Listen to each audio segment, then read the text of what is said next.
Mr. Mehra, Member Planning Commission, Professor Kaplan, Professor Pritam Singh, Sri Chaturvedi, Sri Anupam Verma, and Professor Ravi Sinha, ladies and gentlemen.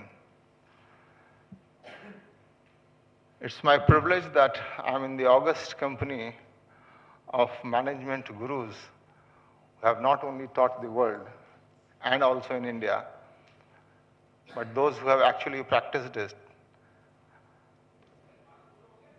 When I was coming here, actually, I was not sure that what kind of a function it is and what exactly is expected out of us. But I thought that I'll share some thoughts with you. I'm neither a guru nor an acharya, as Professor Pritam Singh has said. But we are basically practicing professionals who try to implement what we have read and what we have been taught. And sometimes we find that ground realities are quite different or complex and ever-changing, and they are not as ideal and as mathematical as they are thought to be. And it is not because something is changing, it is because of the environment, it is because of the perception, it is because of the social and other economic issues which impact on management, and they create an extremely complex situation where unrelated events keep influencing some totally unrelated activities. And it basically becomes a job of complex management and managing a complex situation while implementing the issues. It's something like that, what we read in books, that the currency crisis in Thailand led to crash of currencies in Latin America. Now nobody could figure out exactly what is happening. The things were beyond control and they were analyzed and they were said so. Even today we are witnessing the best minds available. Europe is going through an economic crisis. Something is happening which is beyond what is written and what is being perceived. But still people are trying to manage it and it is being managed. I come basically from the government. Have worked in government, and today I'm in a position where I'm trying to select the people who would lead the public enterprises during coming years. Now, at least in Indian context, we know that public enterprises do contribute a lot to the national economy, and there's extremely ambitious expectations from public sector's performance. They work in a very complex environment. They are supposed to compete with peer group industries. At the same time, they have to perform in a particular manner where they are not as free to take all kinds of decisions which otherwise could have been taken, but the expectation still remains high. I don't blame them. They work in a very tight situation and sometimes unimaginable situations. But still, I'm very happy that we have got a variety of public sectors which are extremely good and are among the best in the country, which are not so good, and some which are extremely bad. We have the entire spectrum running in front of our eyes. While we are dealing with these issues, one of the main concerns is that how future management of these public sectors should look like, how it should behave, and what are the issues which they basically should concentrate on. In certain other forums, I had the occasion to share my thoughts with Professor Pritam Singh. And after wandering all over the place and thinking about various things, what we came to the conclusion was that in future, according to us and what we see, the basic thing we are looking in public sectors is the knowledge levels. I think knowledge will drive ultimately not only public sectors, but even it will have tremendous importance in the private sector. Now, knowledge is a huge, wide term. It cannot be defined in some straight-jacketed fashion. What we expect and what we want them to be taught, and we have discussed with Professor Pritam Singh that you people are running some advanced training programs to prepare managers of the future and chief executives of the future. But when we interact with people while selecting them, what we feel is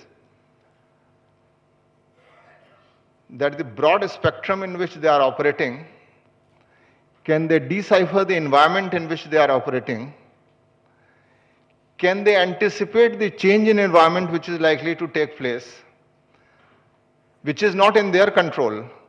And once that environment changes, how they are going to adjust themselves and how they will do it, and how they will face it. We also found that the legal framework in which, the regulatory framework in which the entire industry is operating, I have no hesitation in saying that sometimes we feel that even in private sector, the legal framework and interrelationship of that legal framework with one another either is not completely there or it is not correlated. I would just cite an example, coming from one of the most leading companies in India, just to illustrate the point that they are executing a project running into a few $1 billion with capital investment. The plant and machinery is imported from a third country, and those people want to come and execute the project, they want visa.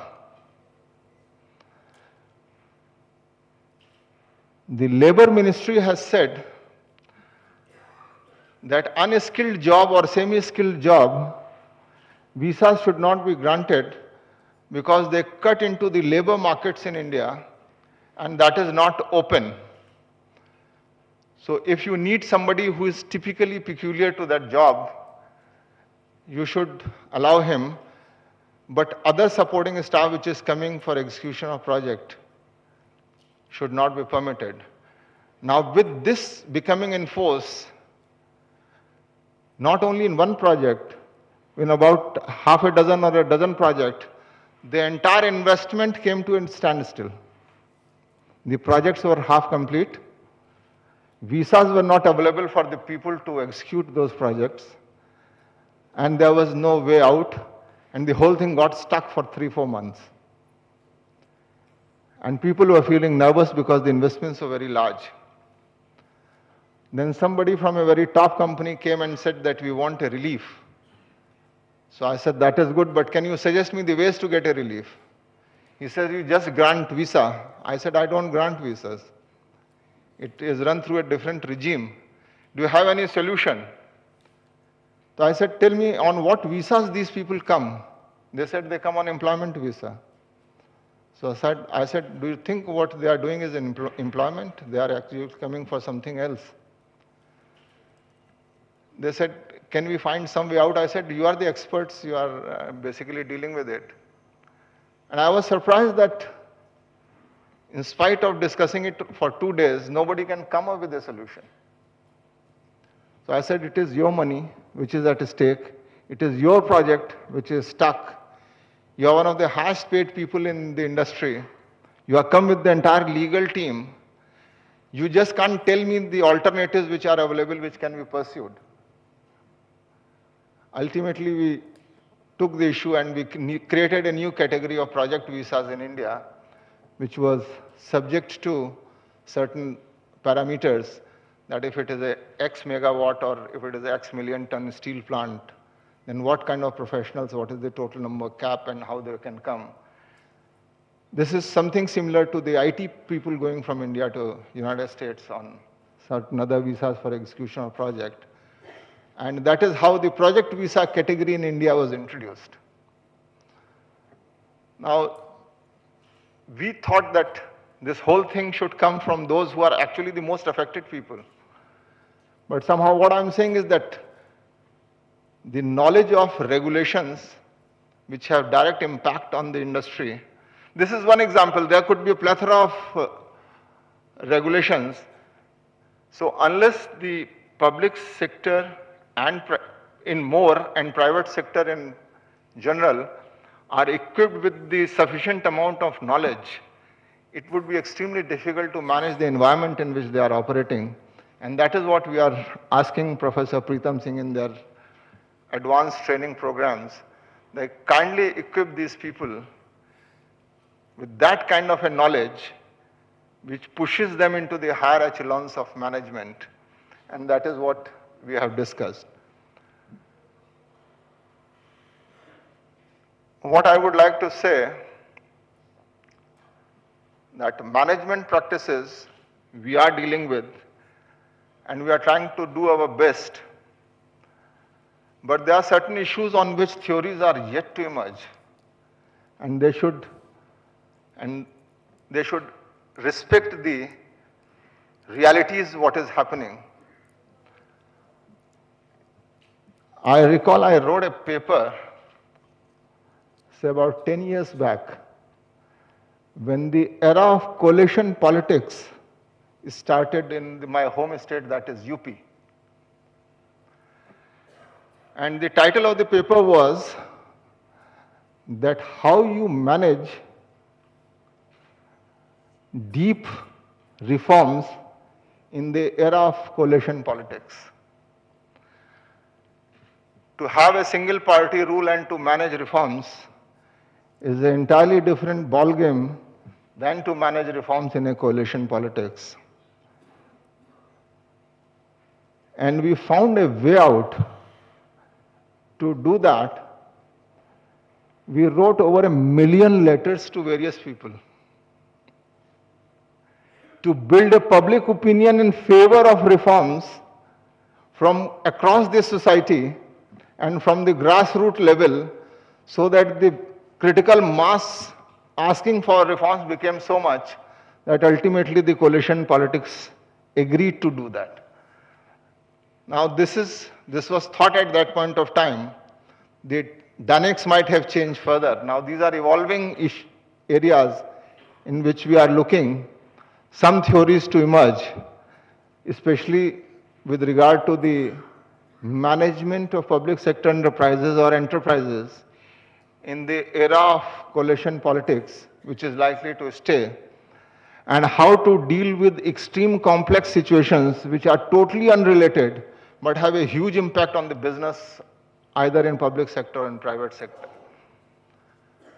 There are certain things which are coming up, and we hope that with people on dais sitting like Dr. Kaplan, Professor Pritam Singh, Honorable Member Dr. Myra, we will have some clear ideas that how, instead of experimenting it and learning it every day and which becomes old next year, there must be some ways to decipher these complex situations which would create some new kind of theory for future managers who not only would face the complex situations which are prevailing in India, but also in advanced countries like Europe and others. I hope with the continuous research work and continuous efforts being made by people like Professor Kaplan, who has received this award today, the world in general, and we implementer in particular, would be greatly benefited in future. I wish you all the best. Thank you.